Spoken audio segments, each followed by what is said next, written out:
ये एपिसोड है स्पिरिचुअलिटी के ऊपर और एक ऐसी कॉन्वर्सेशन है जिसने मेरे बहुत सारे सवालों का जवाब दिया है. So if you are someone who is stuck in your life, maybe can not find answers to your questions, this maybe the episode for you. अगर आपको हमारा कंटेंट पसंद है, please subscribe to our channel and let us know your thoughts in the comment box. Thank you.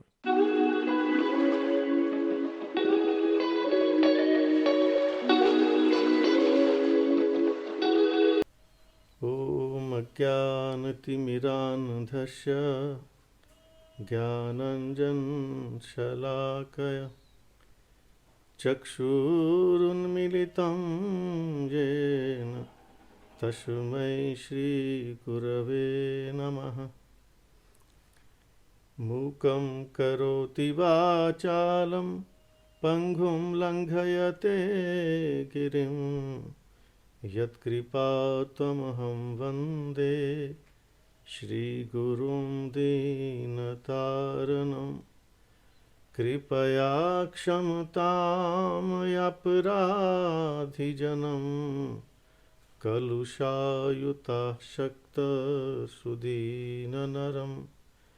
सुपथे परिचालय सर्वदिनं प्रणमामि च माधव देवपदम्. भजनोरजितसज्जनसङ्घपतिं पतिताधिककारुणिकैकगतिं. गतिवञ्चितवञ्चकाचिन्त्यापदं प्रणमामि सदा प्रभुपादपदम्. वञ्चाकल्पतरुभ्यश्च कृपासिन्धुभ्य एव च पतितानां पावनेभ्यो वैष्णवेभ्यो नमो नमः. नमो महावदन्याय कृष्णप्रेमप्रदायते कृष्णाय कृष्णचैतन्यनामिने गौरतुषे नमः. तप्तकाञ्चन गौराङ्गी राधे वृन्दावनेश्वरी वृषभानुसुते देवी प्रणमामि हरिप्रिये. हे कृष्ण करुणा सिन्धु दीनबन्धु जगत्पते गोपेश गोपिका कान्त राधाकान्त नमोऽस्तुते.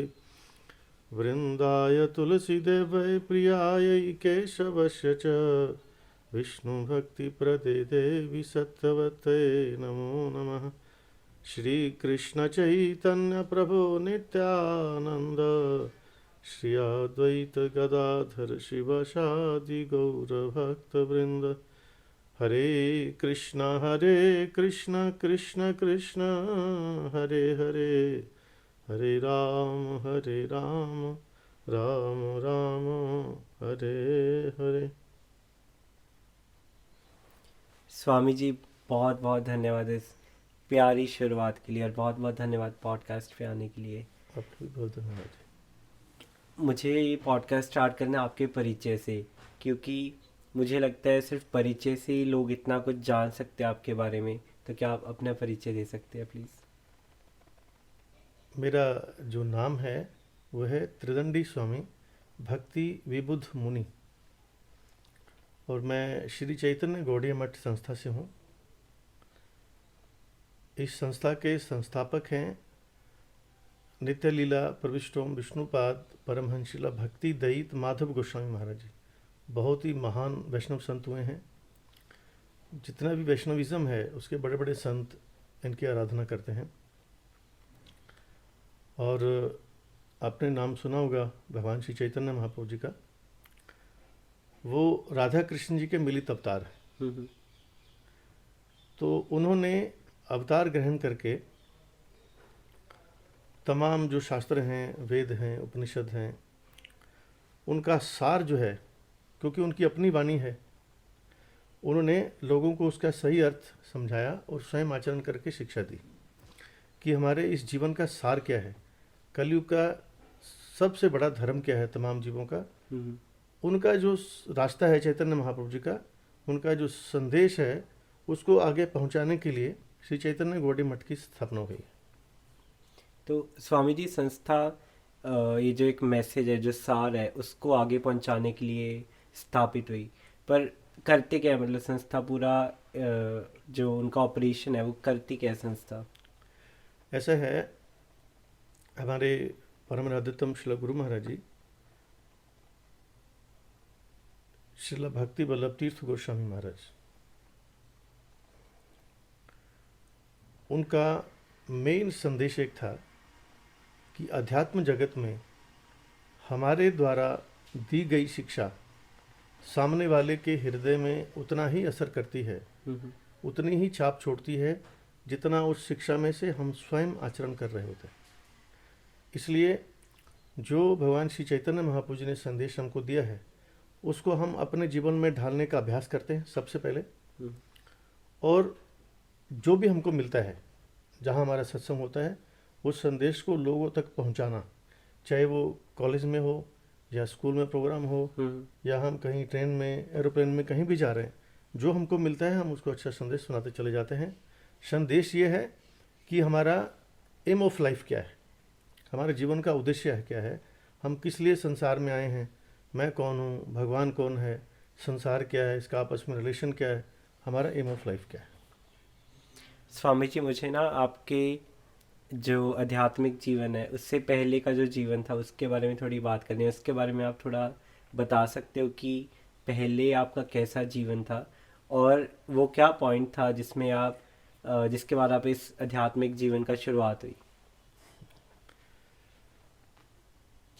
मैं अपने पर्सनल जीवन की बात करूं तो ब्राह्मण होने के नाते घर से ही हमें संग ऐसा ही मिला है, आध्यात्मिक वातावरण रहा है घर में भी। और उपनिषद कहता है संगात संजायते कामा, जैसे संग में आप रहोगे वैसा रंग चढ़ जाएगा। तो घर में हमारे शुरू से ही माता पिताजी भक्तिमय वातावरण ही था, तो हमें कुछ चेंज नहीं लगा उसमें कि हम किस अलग जगह पे आए हैं। इसलिए जब मेरा स्टडी भी मैं पूरा नहीं कर पाया, मैं शायद +2 में ही था, उसके बाद मेरे को यहाँ जो श्री चैतन्य गौड़ी मठ चंडीगढ़ में हमारा सेंटर है, यहाँ संतों का संग हुआ, इसलिए उसके बाद की जितनी पढ़ाई हमारी आश्रम में हुई, जो अध्यात्म जीवन के संबंध में जो हमारे शास्त्र उपनिषदों का जो संदेश है वही हमने अध्ययन किया और वही जीवन में ढाल रहे हैं आगे। स्वामी जी, जो आपके आश्रम में पढ़ाई हुई, तो ऐसी क्या पढ़ाई है, ऐसी क्या चीज़ें हैं जो एक नॉर्मल स्कूल या किसी यूनिवर्सिटी में पढ़ के नहीं मिल सकती, जो एक आश्रम में जो लर्निंग्स मिल सकती है? देखिए, ये तो सबसे बड़ी बात यही है कि यूनिवर्सिटी कॉलेज में तो ये स्टडी बिल्कुल ही नहीं मिल सकती जी। क्योंकि सबसे पहले इसका जिसको ज्ञान होगा वही तो देगा। जो वहाँ पढ़ाने वाले हैं उनको सबसे पहले वो अध्यात्म विषय से टच ही नहीं रहते हो, गीता, भागवत, वेद, उपनिषद बहुत कम पढ़ने वाले लोग हैं। और दूसरा, सरकार की तरफ से एक बहुत बड़ी कमी है कि हम आध्यात्मिक शिक्षा स्कूलों में दे ही नहीं सकते। जो कि सनातन धर्म है उसकी जो शिक्षा है वो 100% साइंटिफिक है, और वही शिक्षा जब हम लोगों को नहीं देंगे तो उनको मालूम ही नहीं पड़ेगा। जो आश्रम है हमारे, आपने देखा होगा चैतन्य गौड़ी मठ है, इस्कॉन है, या हमारे जो वैदिक आचार्य हुए 4, मध्वाचार्य, रामानुचार्य, विष्णु स्वामी निम्बार्काचार्य, इन्होंने जो आश्रम बनाए हैं, आश्रम बनाने का मतलब क्या होता है कि जो हमारा वैदिक संदेश है उसका संरक्षण किया जाता है, आचरण करके उसका स्वयं लोगों को शिक्षा दी जाती है। तो ये संदेश सिर्फ यहीं मिल सकता है और बाहर नहीं मिल सकता कहीं। इसलिए बहुत अंतर है। मटेरियल लाइफ में आप जितने मर्जी स्टडी करते चले जाओ, आपको मटेरियल फ़ायदे हो सकते हैं, अच्छा आपका जॉब अच्छा लग सकता है, मनी अर्निंग अच्छी हो सकती है, बिजनेस बहुत अच्छा कर सकते हैं आप, सारी सुख सुविधाएं ले सकते हैं, लेकिन वो सारी सुविधाएं बेकार हैं अगर आपने अपना अध्यात्म जीवन में प्रवेश नहीं किया तो। स्वामी जी, कुछ कुछ कॉलेज, कुछ यूनिवर्सिटीज़ में कहीं ना कहीं ये शुरुआत हो चुकी है रिलीजियस स्टडीज़ की। तो आपको लगता है फ्यूचर में कॉलेज यूनिवर्सिटीज़ में रिलीजियस जो लर्निंग्स है ये एक प्रॉपर सब्जेक्ट बन जाएगा? और आपको लगता है बहुत ज़रूरी है किसी भी कॉलेज यूनिवर्सिटी जाते हुए जो लड़का लड़की कोई बच्चा है? ये अध्यात्म विषय ही बहुत ज़रूरी है और यही हमारे जीवन का उद्देश्य है। और अगर ये यूनिवर्सिटी और स्कूल में आरंभ होता है तो शायद ये बहुत अच्छी बात है, इससे उत्तम बात कुछ नहीं हो सकती। स्वामी जी, जो जब आपका आध्यात्मिक जीवन शुरू हुआ तो शुरू में कुछ कठिनाइयाँ थी आपके सामने जो आपने ओवरकम करी, जो आपने फेस करी सबसे पहले? मैंने आपको पहले ही बताया कि घर में सेम वातावरण होने के कारण हम्म। घर में भी अध्यात्म वातावरण था। और जो अध्यात्म वातावरण में रहता है, जैसे हमारे अभी कुछ लोग आश्रमों में घर छोड़ के जब आते हैं नया नया, उनको बहुत प्रॉब्लम होती है, क्योंकि उनके घर वाले उससे अटैच नहीं होते अध्यात्म जीवन से। उनके बच्चों को कहीं संग मिला, जैसे हमारे आश्रम में आए, कीर्तन सुना, कथा सुना, फिर वो डेडिकेट करना चाहते हैं लाइफ, उनको बहुत प्रॉब्लम आती है। हमारे तो माता जी की इच्छा थी कि हमारा कोई एक लड़का इस रास्ते में जाए, तो इसलिए मेरे को कोई ज़्यादा असुविधा नहीं हुई। और माता पिता जी भी आश्रम के ही शिष्य थे, वो डेली यहाँ आते थे, तो मेरे को पता ही नहीं लगा मैं कब आया, उनसे अलग भी रहा कि नहीं, कोई फील नहीं हुआ, अच्छा रहा, सपोर्टिव था। हालांकि पिताजी एक दो बीच आए थे बीच में कि आप थोड़ा अटैचमेंट तो होता ही है, लेकिन ऐसा नहीं हुआ, ज़्यादा ज़्यादा प्रॉब्लम नहीं हुआ। तो स्वामी जी, अब आपका एक पूरा दिन कैसे दिखता है? सुबह से लेकर रात तक क्या करते हो आप? मैंने जैसे पहले बोला कि जो भी हमारे गुरु जी का उपदेश है, जो चैतन्य महाप्रभु जी का उपदेश है, उसको हम अपने जीवन में सबसे पहले ढालना हमारा पहला कर्तव्य होता है। वो पहले हम अपने ऊपर प्रैक्टिस करते हैं। हम सुबह मैं जो पर्सनल है, मैं सुबह 4 बजे उठ जाता हूँ, और जो भी हमारा स्नान ध्यान, हमारा जो मिशन का जो मेन है, परम विजयते श्री कृष्ण संकीर्तनम, उस संकीर्तन के माध्यम से हम लोग मेडिटेशन वगैरह करते हैं। कि जैसे ना अभी शास्त्रों में ये सीधा सीधा संदेश है, कृते यद ध्यायते विष्णु त्रेतायाम जजतो मुखे द्वापरे परिचर्यायाम कलो तद हरि कीर्तनाथ। सतयुग में ध्यान मेडिटेशन पॉसिबल था, और त्रेता युग में यज्ञ, द्वापर में पूजा, कलयुग में ना मेडिटेशन चल सकता है और ना यज्ञ चल सकता है, ना ही पूजा है। ना पूजा। तो यहाँ पे सिर्फ हरिनाम संकीर्तन है। इसलिए आप देखोगे जितने बड़े बड़े संत हैं हमारे, जो इतिहास जिनका गवाह है, जो कि जिन्होंने भगवान का आत्म साक्षात्कार किया है, भगवान के दर्शन किए हैं, आत्म साक्षात्कार किया है। नानक जी को ले लो, नानक नाम जहाज है चढ़े सो उतरे पार, नाम तुम्हारी डाल का चढ़ी रहे दिन रात। तुलसीदास जी का इतना बोलबाला है, पूरा उत्तर भारत तो उनका ही अधिकतर रामायण जो पाठ करते हैं हम लोग। कलयुग केवल नाम आधारा, सिमर सिमर नर उतर ही पारा। और जगत गुरु वेद व्यास जी, जो जिन्होंने वेदों का विभाग किया और ब्रह्म सूत्र लिखे, वेदांत सूत्र, फिर पुराण उपपुराण, सब उनके ही देन है।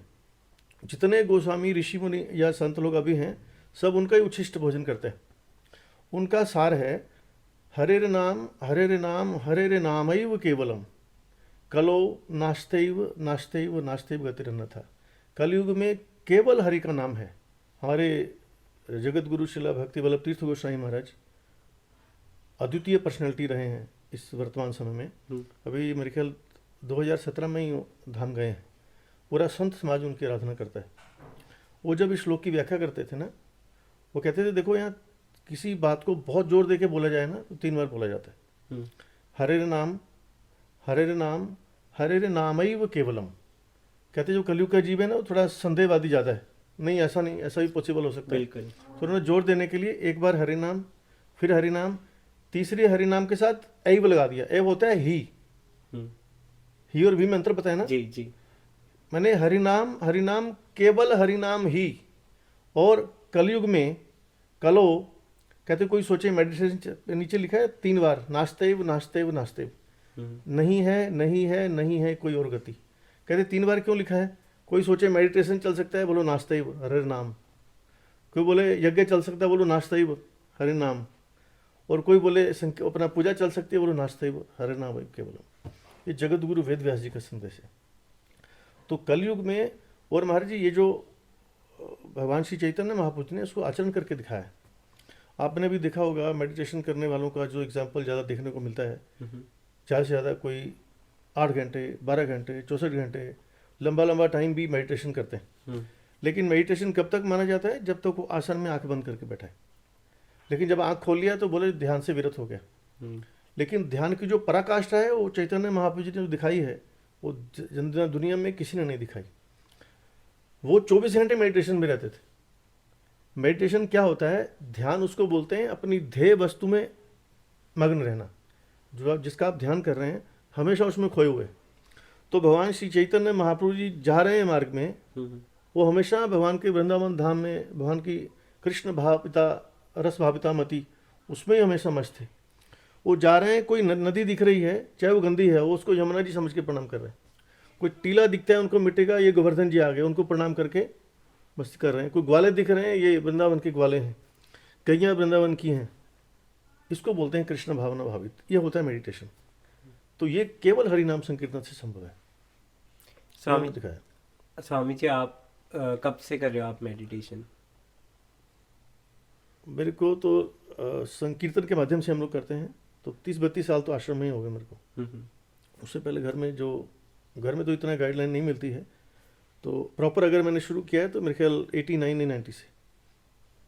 तो अगर एक इंसान जिसका एक आध्यात्मिक जीवन शुरू नहीं हुआ, बट एक घर पे बैठ के मेडिटेशन करनी हो, तो वो कैसे पॉसिबल हो सकता है? वो अवश्य शुरू हो सकता है। अभी देखिए, बहुत आसान भी है। भगवान श्री चैतन्य महाप्रभु जी जैसे भगवान होते हैं त्रिकालज्ञ, वो भूतकाल, वर्तमान और भविष्य तीनों जानते हैं। उनको मालूम था कि कलयुग में जो लोग अपना बहाने बनाएंगे कि टाइम नहीं है जी, बिजी रहते हैं, तो उन्होंने ऐसा फार्मूला बताया है कि आपको टाइम की ज़्यादा ज़रूरत नहीं है बिजनेस के लिए। जैसे अभी सबसे जितनी भी साधनाएं हैं महाराज, चाहे आप कर्म, ज्ञान, योग जो भी ले लो, सबसे पहला उसका उद्देश्य होता है मन चित्तरूपी दर्पण को मार्जित करना। और उसको मार्जन करने में अगर कोई सर्वश्रेष्ठ साधन है कलयुग में तो हरिनाम संकीर्तन है। तो आप रात को सोने जा रहे हैं, खाली उस समय तो कुछ नहीं करना आपने, आप मस्त होके हरे कृष्णा हरे कृष्णा हरे कृष्णा बोलते बोलते सो जाओ। सुबह उठ रहे हैं, आँख खोलने से पहले 2 बार हरे कृष्णा बोल लीजिए। और हरे कृष्णा गाते गाते ही आप जो भी ब्रश करना है, तो आप गाना गुनगुनाते हैं तो आधा गाना गुनगुना लो, शुरू में आधा गाना गा लो, भजन गा लो हरे कृष्णा, है ना। नहाते समय, साबुन लगाते समय, उठते समय, टी शर्ट पहनते समय, कितना टाइम है आपके पास? बिल्कुल, है ना। और माता जी सब्जी काट रहे हैं तो हरे कृष्णा, तड़का मार रहे हैं तो हरे कृष्णा, इस सब गाड़ी में गए चलाने लगे हैं, उसका डोर खोलते समय, स्टीयरिंग घुमाते समय, टाइम ही टाइम है। जब आप शुरू करेंगे संकीर्तन का सबसे पहला एक काम है चेतो दर्पण मार्जनम। जब चित्रूपी दर्पण मार्जित होगा फिर आपका ध्यान लगना शुरू होगा, डिस्टर्बेंस खत्म हो जाएगी ना। तो सर्वश्रेष्ठ जो साधन है हरिनाम संकीर्तन, ये आपका मेडिटेशन में सहायक सिद्ध होगा। तो ये जो आपने कहा ना कि डिस्टर्बेंस खत्म होनी चाहिए, ये आजकल बहुत मुश्किल है, क्योंकि लोगों का सुबह से लेकर रात तक इतना काम है, जो भी उनके झंझट चल रहे होते हैं ज़िंदगी में, वो इतना उनके दिमाग में रह जाता है कि रात को सोने से पहले वो हरे कृष्णा या सुबह आँख खोलने से पहले वो नहीं बोल पाते, क्योंकि उनका दिमाग जो डिस्टर्बेंस वो ख़त्म नहीं होती। तो वो डिस्टर्बेंस कैसे ख़त्म करे स्वामी जी? देखिए, अभी आपको मान लीजिए कोई रोग लग गया किसी को, बहुत भयंकर रोग है, हॉस्पिटल जाएगा वो जी, उसको किसी ने मेडिसिन बताई, वो क्या बोलेगा? महाराज आजकल समय ऐसा है कि बहुत बिजी है, मेडिसिन तो ले सकते। ये तो उचित आंसर नहीं है। तो जब आपको रोग होगा तो आप मेडिसिन अवश्य खाएंगे, मेडिसिन। तो ये हरिनाम इज द मेडिसिन। ये मेडिसिन इसको बोलते हैं पिनाशिया, शायद सर्व रोग की औषध नाम, जितने भी रोग हैं औषधि एक ही है, सभी रोग की एक ही मेडिसिन। हाँ, सर्व रोग की औषध नाम। तो ये अगर किसी को डिस्टर्बेंस है और उसने दूर करनी है तो उसको ये साथ में परहेज भी होता है इसके। आप हरिनाम भी लीजिए और साथ में किसी प्राणी को मार के नहीं खाइए, नॉन वेज मत खाना, क्योंकि जैसा अन्न वैसा मन। इधर आप साफ़ कर रहे हैं और आधा घंटा आपने साफ़ किया और 12-13 घंटे गंदा किया, झूठ बोल के, किसी को धोखा दे के और ये नॉन वेज खा के, तो फिर सफाई तो किसी काम की नहीं ना। इस घर में अगर आधा घंटा आप झाड़ू मारो और 12 घंटे के अंदर डालो तो उसका कोई इंपॉर्टेंस नहीं रह जाता। तो परहेज भी है, अच्छा खाना है, अच्छी सोसाइटी होनी चाहिए, भगवान का नाम हो, फिर ग्रेजुअली जो हमारा ध्यान है ध्येय वस्तु में वो धीरे धीरे बढ़ता चला जाता है। स्वामी जी बहुत ही प्यारा आंसर सबसे पहले तो। और जो आपने प्लेट वाली बात कही ना, खाने वाली, मैं बहुत रिलेट कर पाया, क्योंकि मैं भी बहुत ऐसे सोचता हूँ जो हमारी प्लेट में है ना, वो हमारे अंदर जा रहा है। तो जो उसकी एनर्जी है, जो प्लेट की, जो खाने की, वही हमारे अंदर जा रहा है। तो अगर तुम किसी चीज़ को मार के खा रहे हो तो वो नेगेटिव एनर्जी तुम्हारे अंदर जा रही है। तो आप क्या रेकमेंड करते हो, क्या खा, और आपका खाना क्या रहता है एक दिन का? और वैसे लोगों को जो इतना टाइम शायद नहीं दे पाते, जो घर का खाना वैसे खाते, तो क्या खाना चाहिए? देखिए, भगवान ने जो जीव के लिए भोजन निश्चित किया हम लोगों के लिए, वह सात्विक आहार है, हम्म। किसी भी प्राणी को कष्ट दिए बिना। अभी हमारे उपनिषद कहते हैं, जैसा अन्न वैसा मन। मन। हम अपना मन अगर स्वच्छ रखना चाहते हैं तो 3 प्रकार की वस्तुएं होते हैं। कुछ वस्तुएं ऐसी होती हैं जिनको खाने से तामसिक भाव बढ़ता है। राजसिक, तामसिक, सात्विक तो जानते होंगे आप। सात्विक पता हमारे नहीं 3 मुझे। प्रकार के भाव होते हैं। सात्विक भाव जब हमें अच्छे, हमारे जो प्रीवियस कर्म है ना, वो ग्रेजुअली लगे होते हैं, हम्म। वो इम्प्रेशन छोड़ते हैं अपना। आप देखोगे कभी कभी कि आप रात को बड़े चिड़चिड़े सोए, हम्म। सोए बड़े छूट है, या रात को अच्छे सोए, सोए चिड़चिड़ा नेचर है।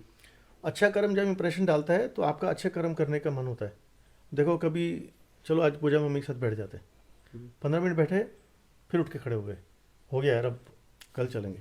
तो फिर वो जो राजसिक कर्म है उसका इंप्रेशन पड़ना शुरू हो गया। राजसिक कर्म क्या होता है? सेटिस्फेक्शन और सेल्फ सेंसेस की जो भावना है ये आ जाती है उस समय। अच्छा अच्छा देखना, खाना पीना, घूमना। और तामसिक होता है आलस्य, निद्रा, क्रोध, उसके लक्षण है। तो कुछ वस्तुओं को खाने से तामसिक भाव बढ़ता है, तामसिक वस्तु खाओगे तो। राजसिक वस्तु खाओगे तो राजसिक भाव बढ़ेगा।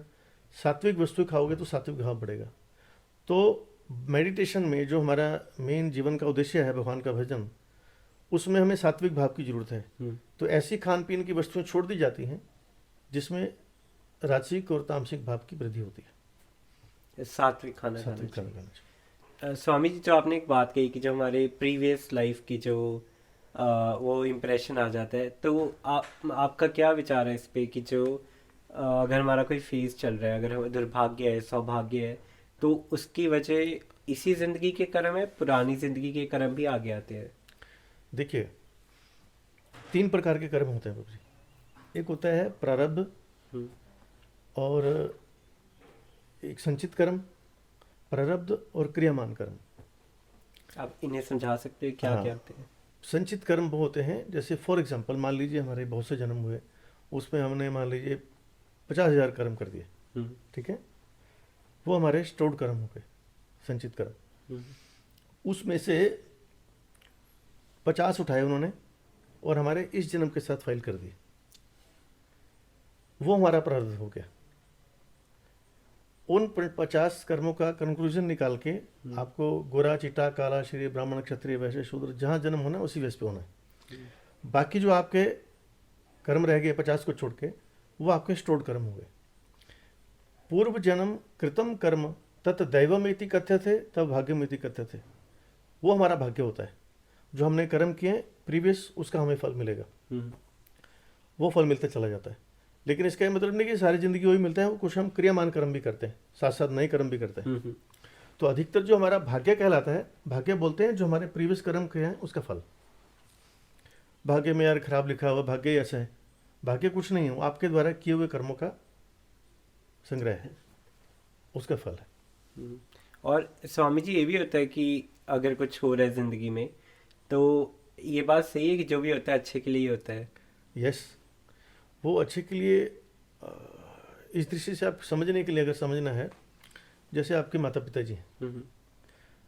बचपन में हमारा जो एक बुद्धि का स्तर बहुत छोटा होता है ना, हम सिर्फ अपनी प्रसन्नता देखते हैं।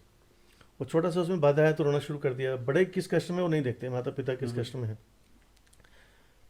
मैंने बचपन में देखा, मैं चंडीगढ़ में थे, रहते थे हम, जी। हमारे सामने एक व्यक्ति रहता था, वो जो काइट्स है ना, जब पतंग उड़ाने का समय होता तो फ्री बांटता था सब बच्चों को। अच्छा, वो फ्री बांटता था तो हमको माता जी वो भी नहीं लेने देते थे कि तुम पढ़ो।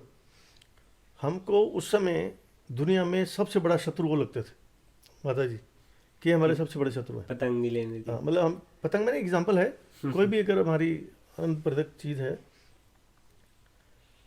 क्योंकि हमारी बुद्धि सीमित है, हम इस आनंद को देख रहे हैं, लेकिन माता जी हमारे भविष्य के आनंद को देख रहे हैं कि अगर खेलता रहा तो भविष्य में कष्ट पाएगा।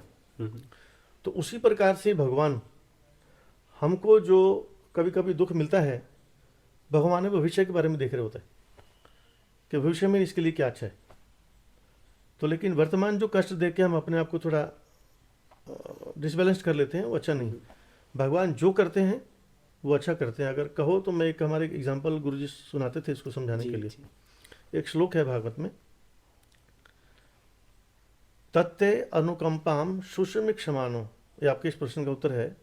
भुंजान एवात्म कृतम विपाकम हृतवाक बपु भी विदधा नमस्ते जीवेत या मुक्ति पदे सदाय भाग। अगर भगवान को आपने रियलाइज करना है, अनुभव करना है, प्राप्त करना है, तो ये आपको 3 काम करने पड़ेंगे। नंबर पहला, हर परिस्थिति में सुख है या दुख है, उसमें भगवान की कृपा को देखना। It's all for the best. क्या हुआ, एक राजा वो शिकार करने जा रहा था, साथ में मंत्री भी था उसके। अच्छा, वो हिरन के पीछे भागते भागते काफ़ी निकल गए दूर। उसने जब बाण चलाया ना, तो आपको मालूम है बाण की एक सीमा होती है, सीमा तक खींचना होता है। वो झटका लगाना क्या लगा, वो ज़्यादा खींच गया और बाण उसके अंगूठे को काटता हुआ निकल गया, ज़्यादा कट गया। अब राजा का तो जीवन ही शौर्य वीर्य का है, और अंगूठा नहीं रहा तो बेचारा क्या करेगा। तो उसको बहुत दुख हुआ, आधे से ज़्यादा अंगूठा कट गया। तो उसने मंत्री को बोला, मंत्री भक्त आदमी था, वो कहता जी जो भगवान करता है अच्छे के लिए अच्छा ही करता है। अरे भाई, जिस व्यक्ति को जब कष्ट मिल रहा होता है ना, उस समय नहीं सुन सकता ये चीज़ें। आप दूसरे को सांत्वना दे सकते हैं जी। तो राजा को बड़ा गुस्सा है कि इसको खुद नहीं चोट लगी, इसलिए मेरे को उपदेश दे रहा है, इसको मैं सबक सिखाता हूँ। मंत्री ने पट्टी तो बांध दी। अब वो रास्ते में जाते हुए उसने दूर से देख लिया एक सील्ड वेल, सूखा कुआ जानते हैं ना, उसमें घूस पास सब उग जाता है। अब मंत्री को उधर लेके बात करते करते और धक्का दे दिया उसको। अच्छा, जब धक्का दिया वो गिरा, चोट नहीं लगी, कोई पीछे बहुत नीचे घास वगैरह था। उसने बोला आप बोलो, भगवान जो करता है अच्छा करता है? वो कहता जी अच्छा करता है। फिर हमारे यहाँ पे आपने अगर किसी को चिढ़ाने के लिए, गुस्सा दिलाने कुछ किया, वो गुस्सा ना आए उसको, फिर आपका गुस्सा डबल हो जाता है। तब हमारे यहाँ पे राजा अकेला चला गया। अच्छा, आपको मालूम है डाकू लोग जो पहले जंगलों में रहते थे, वो भी अपना एक वो करके आए थे कि माता को अगर हम सफल हो गए डाके में तो बलि चढ़ाएंगे। वो बलि ढूंढ रहे थे, वो राजा मिल गया उनको। वो ले गए उठा के, उसको बलि देने के लिए नहलाया धुलाया, और सुबह उसको युग कास्ट में फंसा दिया। युग कास्ट जानते हैं ना, वो जो सिर काटने वाला होता है ना, उसमें से फंसा देते हैं। वो पूरा शिकंजा सा होता है जो। तो काटने से पहले पंडित जी मंत्र पढ़ेंगे। अच्छा, पंडित जी पहले देखते हैं कि ये बलि के योग्य है भी कि नहीं। उन्होंने देखा तो उसका अंग कटा हुआ था। वो बोलते ये अंगहीन है, इसकी बलि नहीं हो सकती। तो डाकू को बहुत गुस्सा आ गया। उन्होंने खोला उसको और एक मारा उसको लात पीछे से और भगा दिया उसको। अच्छा, जान बची तो लाखों पाए। वो भागा, उसने पीछे मुड़ के नहीं देखा, वो सीधा अपने राज्य में गया और जाके उसको समझ तो आ गया कि जो होता है अच्छे के लिए होता है। अच्छा, फिर लेकिन उसको एक बात समझ में नहीं आई कि मंत्री के साथ अच्छा क्या हुआ। कहा उसको बुला के लाओ। आया तो उसको पूछा, कहते जनाब अभी तक समझ में नहीं आया, आपके साथ अगर मैं होता हाँ, मेरी बलि हो जाती। तो कहते इसलिए भगवान जो करता है अच्छा करता है। और दूसरी लाइन है, भुंजान एवात्म कृतम विपाकम। जज महाराज जी सजा सुनाता है सिर्फ, जज पे गुस्सा करना तो बनता नहीं अगर ईमानदार जज है। वहाँ लिखा है ये कर्म की ये सजा, ये कर्म की ये सजा। तो जो हमें सजा दे रहा है वो हमारे अपने कर्मों का फल है जी। तो जो हम दुख भोग रहे हैं, सुख भोग रहे हैं, हमारे अपने कर्मों का फल है, कोई इसमें दूसरा कारण नहीं। ऑल आर इंस्ट्रूमेंट्स, वो सिर्फ उपकरण है, माध्यम है। और तीसरा, ये दोनों भावनाएं रख के काय मन वाणी से भगवान की सेवा, तो भगवान का अनुभव हो जाता है। तो आपने जो 2 प्रश्न पूछे तो उसका उत्तर इसमें आगे श्लोक में, इसलिए मैंने स्वामी जी अभी जो आप जीवन गुजार रहे हो, इसमें दुख आता है आपको? प्रभु जी, दुख हर एक को आता है।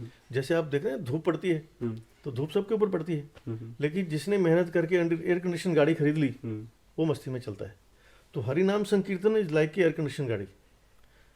उसमें व्यक्ति को दुख तो आएंगे, उसको फील नहीं होता, नजरिया बदल गया दुख को। शारीरिक कष्ट जरूर होता है, मन में कभी दुख नहीं रहता। वो समझता है कि जैसे मैंने अपने कर्मों का फल है, वो इसको रियलाइज करता है, अनुभव करता है सिर्फ वो अपना वर्ड्स में नहीं बोलता है, हम्म। उसको इस चीज़ का रियलाइज हो चुका होता है, तो पसंद रहता है।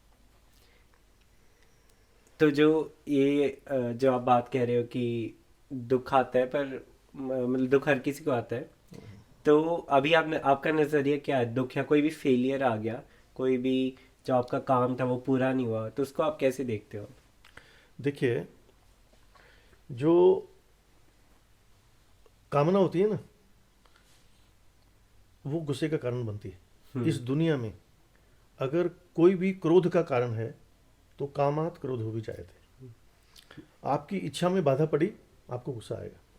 वो इच्छा के प्रति आप जितने परसेंट अटैच्ड हैं, पूरी तरह पागल हैं, उतना परसेंट ज़्यादा गुस्सा आएगा। हम्म।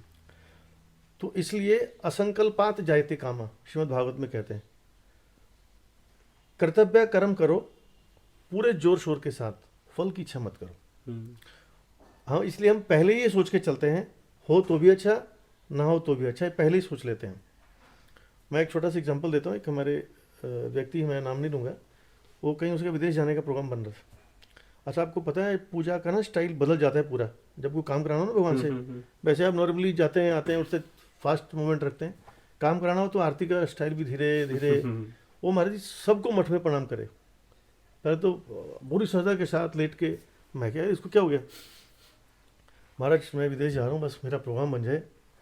मैं दिखाई रही तो हिल ही ना जाए अगर इसका बाई चांस प्रोग्राम नहीं बना तो। फिर मैंने उसको एक बात बोली, मैं क्या, देखो आप भगवान से ये प्रार्थना करो कि मेरे लिए जो मंगलमय हो वो करें। जाके अगर मैं किसी जंगल में फंस गया, वहाँ किसी सही बात। गलत जगह पे, तो आप भगवान से प्रार्थना करो, प्रभु अगर ना जाने मेरा मंगल है तो ना जाने में मेरे को मत जाने देना, जाने में मंगल है तो जाने देना। अब इसके लिए मैं आपको गुरु जी के एग्जाम्पल सुनाता हूँ। महाराज जी बहुत सुंदर, हमारे परम राध्यतम श्री गुरु महाराज जी श्रीमद भक्ति वल्लभ तीर्थ गोस्वामी महाराज देहरादून में गए। हमारा एक सेंटर है वहाँ, फाउंडेशन के लिए कुछ फंड्स ले गए यहाँ से, यहाँ के इंचार्ज थे हमारे परम पूज्यपाद निष्किंचन महाराज जी। वहाँ जाके वो खो गया, जिसके लिए गए आज से 20-30 साल पहले की बात है। खो गया पैसा, महाराज जी बड़े डिस्टर्ब हो गए, यहाँ के जो इंचार्ज थे। इसलिए गुरु महाराज जी को हमने हमेशा एक ही भाव में देखा है। वो जब उनको पता लगा, वो मुस्कुराने लगे। उनका भगवान की शायद यही इच्छा होगी।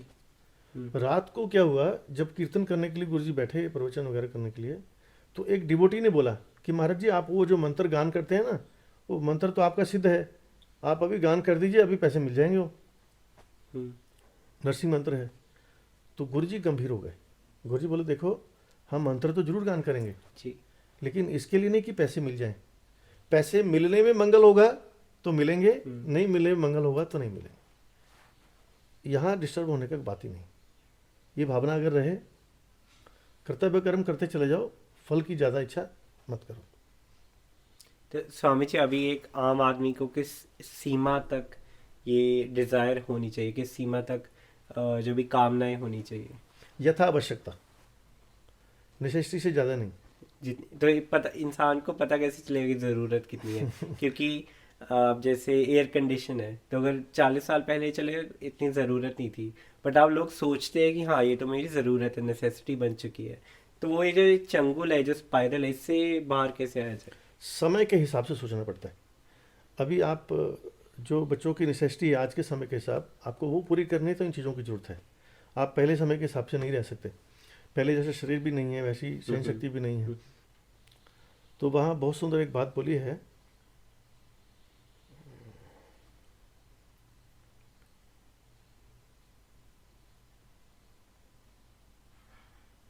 गुरु जी का एक उपदेश था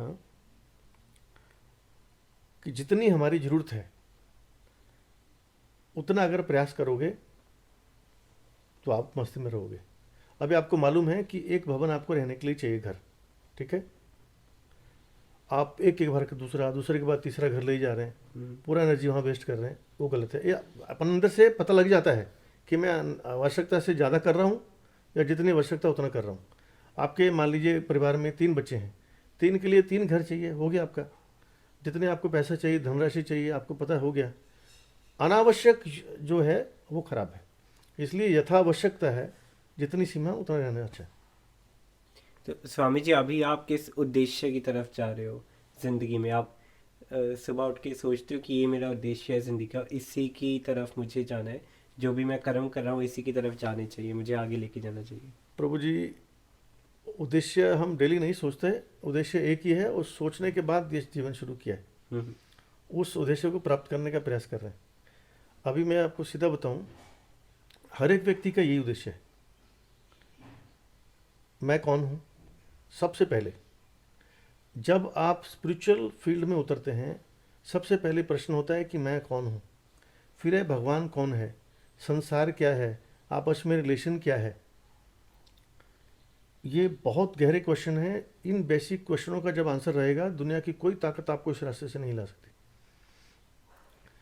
लेकिन मैं इसको शॉर्ट रूप में बता देता हूँ, उद्देश्य क्या है, इसको थोड़ा चेंज करके। माता पिता जन्म देते हैं, जी। पालन पोषण करते हैं, रक्षा करते हैं। तो बेटे का क्या धर्म बनता है? कि आगे बच्चे पैदा करने, उनका ध्यान रखना। नहीं, माता पिता की माता सेवा पिता की करना सेवा करना। फर्स्ट बनता है ना। जिन माता पिता जी ने हमको पाल पोष के बड़ा किया, अपना सब कुछ सुख सुविधा सब लुटा देते हैं बच्चों जी, के जी। लिए, उनका सेवा भी हमारा धर्म बनता है। तो अगर कोई माता पिता की सेवा ना करे तो उसको आप अक्लमंद कहोगे या मंद बुद्धि कहोगे? मंदबुद्धि। मंद बुद्धि कहोगे।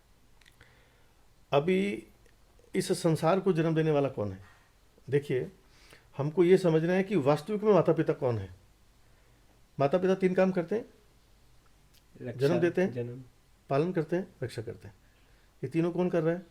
इस जन्म के माता पिता तो जानते भी नहीं कि होगा कि नहीं होगा और कैसे होगा, बिल्कुल उस प्रोसीजर से अनभिज्ञ हैं वो। हम्म, जन्म देने वाला वो है जिसने 2 शरीर बनाए जहां से जन्म होता है। गलत बोल रहा हूं? बिल्कुल सही। और जब वो विकसित होता है 9 महीने, यहाँ के जो संसार के माता पिता हैं उनकी ताकत है किसी प्रकार उसको हेल्प कर सके अगर कोई रुक जाता है विकास। कई अविकसित बच्चे पैदा होते हैं, अपूर्ण विकसित जो है। जी, जी। तो वो जो विकास 9 महीने का जो प्रोसीजर है, वो किसकी तरफ से हो रहा है? भगवान की तरफ से हो रहा है। हम्म, और शरीर बनने के बाद जो मैं आत्मा हूँ, उसका प्रवेश उनकी शक्ति का अंश है। वो बच्चे को 9 महीने की फीडिंग का जो सिस्टम है वो किसका है? भगवान का। भगवान का है। जन्म लेने के बाद उसको अगर जो फीडिंग देनी है वो कहाँ से आती है? दूध भगवान की तरफ से आता है ना। हम्म, वो सिस्टम बनाया हुआ है। जब आपको जन्म देने वाला वो है, अंदर पालन करने वाला वो है, और रक्षा वो कर रहा है, तीनों काम कर रहे हैं। जी। इस संसार में भी देख लो आप, ठीक है? आप ऑक्सीजन ले रहे हैं। एक बहुत अच्छा व्हाट्सएप मैसेज आया था पीछे ना, वो एक विदेश में किसी ने अभी कोविड के पीरियड के अंदर ही ना उनका इलाज हुआ था, वो तो ट्रीटमेंट में उसको आईसीयू में रखा 5-10 दिन। उसको बिल पकड़ा दिया कितने $1000 का। वो बुजुर्ग था, उसने बहुत सुंदर लिखा, कहता है मेरे को उस समय परमात्मा की याद आई हम्म, कि इन्होंने 5 दिन ऑक्सीजन देके मेरे को इतना बिल दे दिया, पूरी लाइफ जो मेरे को ऑक्सीजन दे रहा है। हम्म, आप देखिए, आपका जीवन रक्षा कर रहे हैं ऑक्सीजन देके, आपके माताजी का, पिताजी का, परिवार का, आपके बच्चों का, सबकी रक्षा वो कर रहे हैं। जी। तो उनकी सेवा करना हमारा धर्म है कि नहीं? बिल्कुल। आकाश, मिट्टी, जल, वायु, अग्नि, ये 5 महाभूत हैं। जी। अच्छा, अब ये 5 किसके कंट्रोल में है? और भगवान। किसी कंट्रोल में तो नहीं। हम्म, अच्छा, जो थोड़ी बहुत थी भी बुद्धि कुंठित थी लोगों की, साइंस इज एवरीथिंग, वो कोविड ने बड़ा चमत्कार दिखा दिया। जो आप नंबर 1 अमेरिका और सेकंड इटली, वो हॉस्पिटलिटी में जो बोलते थे ना, जी, जी। पूरा रोन दिया उन्होंने नीचे। हम्म, लाचार बेबस स्थिति में बैठे थे सारे, कुछ नहीं था। और ये 5 जो है किसी कंट्रोल में नहीं है। भगवान थोड़ी देर के लिए ऑक्सीजन बंद कर दे, थोड़ी देर के लिए टेम्परेचर डाउन कर दे, पानी जम जाए पूरा, बिल्कुल। सब खत्म है। इलेक्ट्रिसिटी जगत खत्म है सारा। हम्म, तो वो आपका पालन पोषण कर रहा है, जन्म दे रहा है, तो उसकी सेवा करना धर्म है कि नहीं? बिल्कुल। यही हमारा एम ऑफ लाइफ। कैसे सेवा करनी उसका तरीका अलग है। इसको गहराई से समझने के लिए उन प्रश्नों के उत्तर चाहिए। वो फिर कभी समय होगा तो बोलेंगे। स्वामी जी, जो आपने बात कही कि बहुत लोग हैं जो साइंस को मानते हैं, जो भगवान की सेवा में नहीं मानते, तो यूथ बहुत सारा इस मामले में है क्योंकि सोशल मीडिया से दिखाता है। तो उनके लिए आपका क्या मैसेज होगा, जो यूथ अभी ये सोच रहे हैं कि उनका उद्देश्य ये नहीं है कि भगवान की सेवा करना, उनका उद्देश्य कुछ और है, उनको पता ही नहीं उनका उद्देश्य क्या है? तो उनके लिए क्या मैसेज होगा आपका? उनके लिए मैं, बहुत सुंदर आपने प्रश्न किया। हमारे गुरु जी से एक बार प्रश्न किया किसी ने, सेम प्रश्न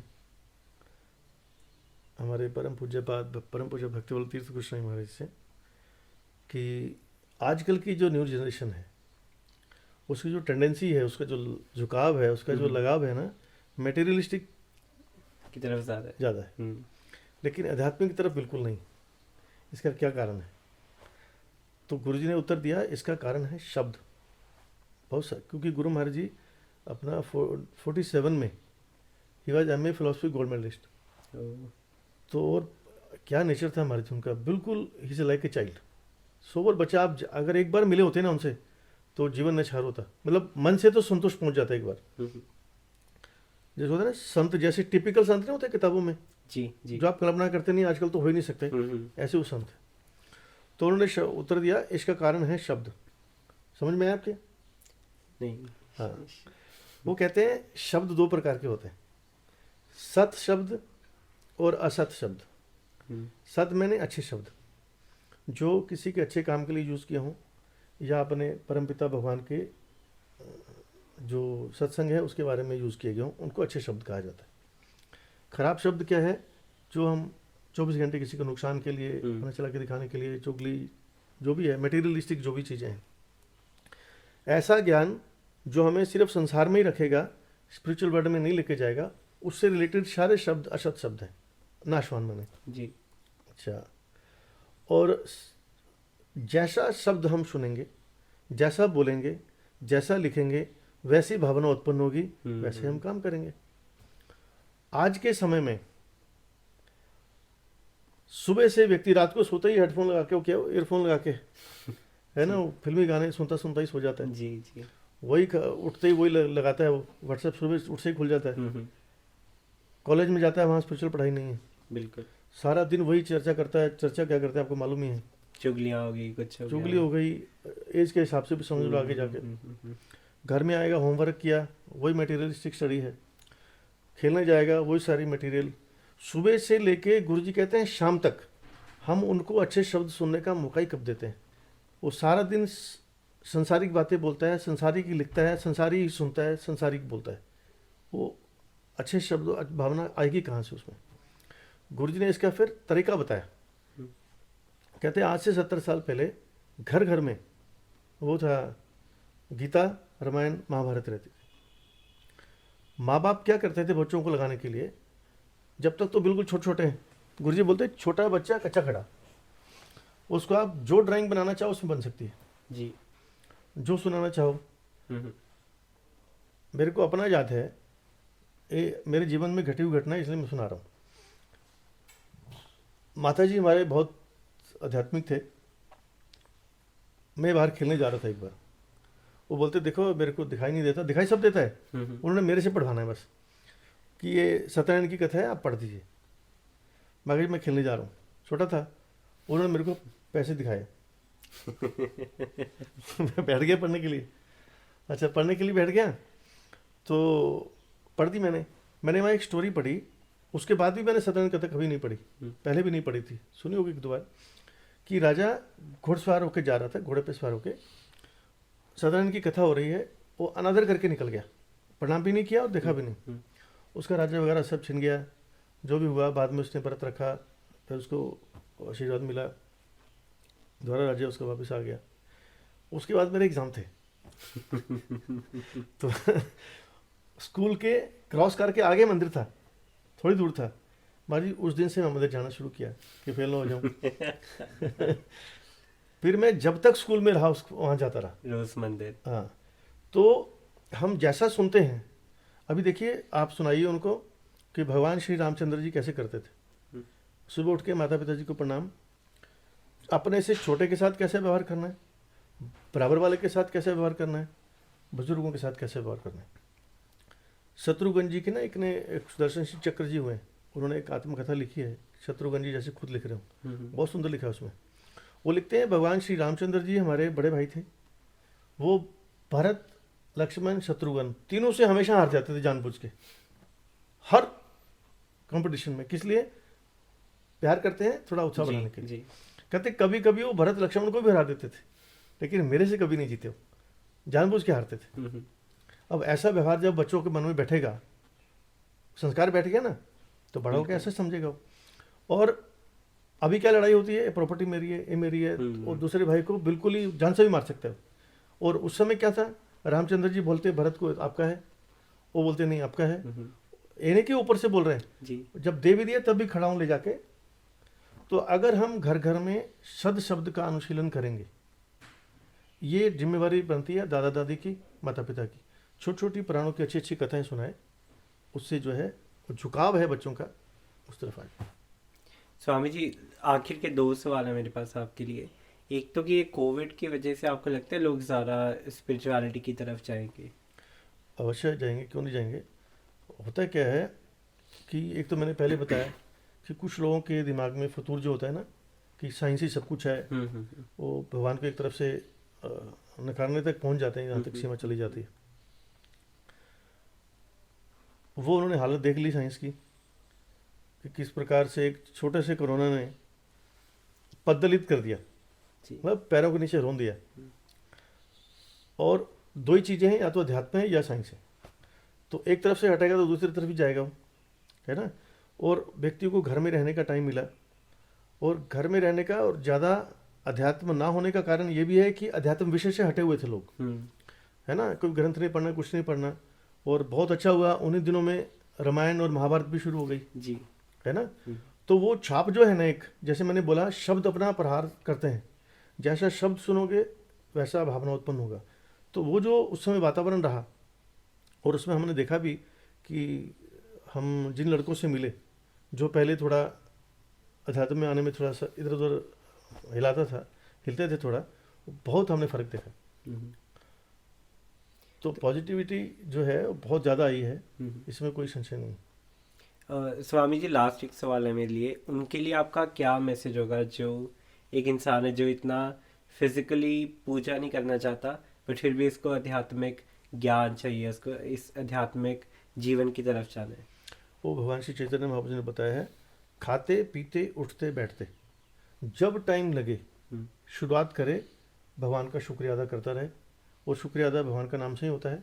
हरे कृष्णा हरे राम जाप शुरू करना चाहिए। पूजा करने के ऐसे नहीं कि स्पेशल बैठना पड़ेगा उसको, सो रहा है तब कर दिया, उठा तब कर दिया, उसमें तो टाइम की जरूरत नहीं है, जैसे मैंने पहले जी बताया। जी तो ये जब शुरू करेंगे ना, एक आपने भगवान के प्रति जो कृतज्ञता ज्ञापन की है, उससे क्या होगा, भगवान के नाम से आपका चित्त रूपी दर्पण मार्जित होता रहेगा। पहले आपको थोड़ा करना पड़ेगा, और जब चित्त साफ होगा फिर आपकी स्वाभाविक रुचि हो जाएगी। जी और जब रुचि हो जाती है फिर टाइम बंदा निकालता है। बिल्कुल, फिर फिर टाइम वो बना कष्ट- लेते हैं, एक एक बड़ा नेसेसिटी हुआ द मदर ऑफ इन्वेंशन। बिल्कुल बिल्कुल। जब ये आपकी नेसेसिटी बन जाएगी ना, फिर कहीं से भी टाइम टाइम बनाएगा निकल इंसान। जाएगा। स्वामी जी, मुझे नहीं पता देखने वालों का क्या रिव्यू होगा, बट मेरे लिए एक घंटे का सेशन था। आपकी तरफ से बहुत बहुत धन्यवाद इस पॉडकास्ट मैं पे भी आने आपको के लिए। धन्यवाद करता हूँ, क्योंकि हमें अपने मिशन का एक संदेश जो है, जो शास्त्रों का संदेश सुनाने का मौका मिला। अगर कोई भी एक व्यक्ति इसको सुन के भगवान की तरफ झुकाव करता है तो जी सफल है हमारा, जी, है ना। बहुत धन्यवाद। धन्यवाद स्वामी जी। हरे कृष्ण।